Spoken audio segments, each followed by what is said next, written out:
今集好玩情報香港篇，帶大家去打鼓嶺平斜路遊覽一間佛教嘅寺觀，叫做雲泉仙館啊。佢佔地數十萬尺，殿宇莊嚴，景色非常之優美噶。穿過雲泉仙館嘅牌坊，左邊呢就係密莊啦，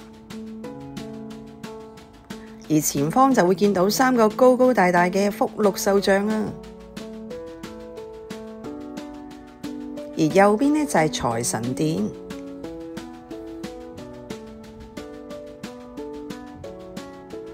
跟住直行呢就會到南齋啦。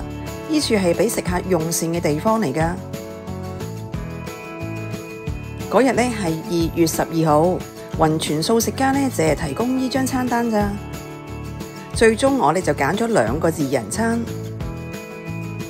首先就去對面嘅收銀處付款啦。之後就交飛俾職員安排食物，自己就入去揾位坐啦。全自助噶，碗啦、筷子、茶都係自己攞嘅喎。好快啲食物就送晒上台啦，份量就多，不過味道就一般啦。飯仲比較硬添，白粥都還可以。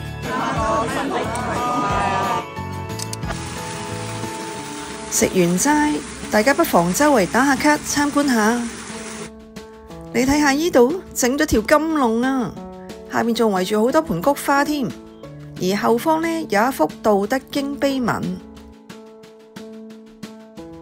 而呢邊啊仲有一幅8仙過海圖壁啊，8位神仙，唔知大家認到邊個呢？而隔籬仲有一幅呂祖8字碑添。繼續行，再穿過怡真苑。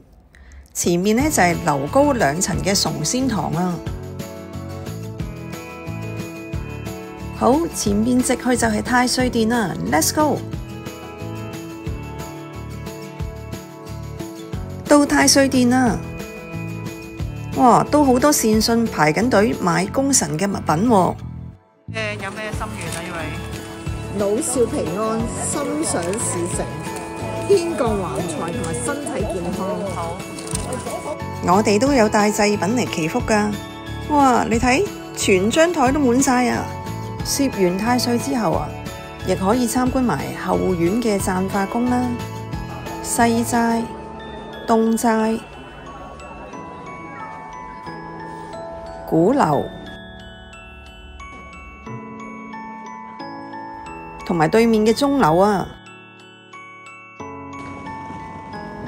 參觀完之後啊，記得要去埋後院嘅停車場啊。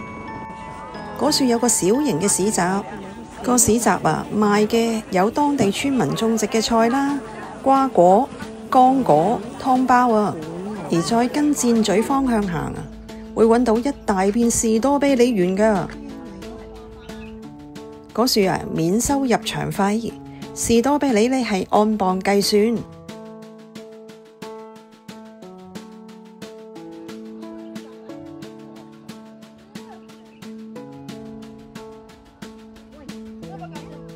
超多士多啤梨啊，仲好鬼大粒添！